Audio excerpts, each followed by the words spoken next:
Continue, number 19. Even tzitzis tassels that become invalid and were therefore removed from tallis should not be thrown directly into the garbage. Right, so that's okay. Continuation. So not directly into the garbage, because that would constitute this degradation of the mitzvah, meaning the tzitzis themselves. So tallis you can put it like in plastic bag and put in the garbage. There is no problem. It's like it's only a garment, but tzitzis you cannot.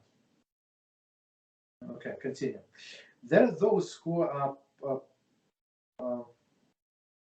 punctilious to store such a tzitzis in a sefer, holy book, and make out of them bookmarks for the sefer. Meaning they try to reuse the mitzvah, right? So continue using as a mitzvah.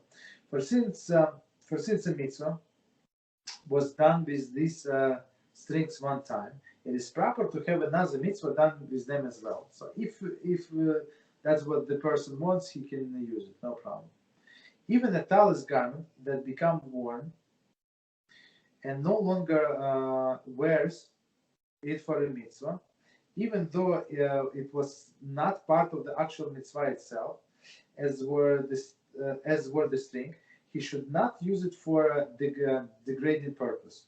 So meaning, so if you have tallis and it become worn and it's like holes or whatever, it's not good. So you cannot just throw it in the garbage or cut it in pieces and wash your car with it. It's not good. Okay. Cannot make a rags out of it. For example, degrading use would be used for a wipe mud from one's feet. Okay. It may be, however, be thrown directly into the garbage. But it says directly to the garbage, but we try to like still respect it, still with a kippah. If you have like worn out kippah, so don't throw it in the garbage. Put it in a plastic bag, like respectful.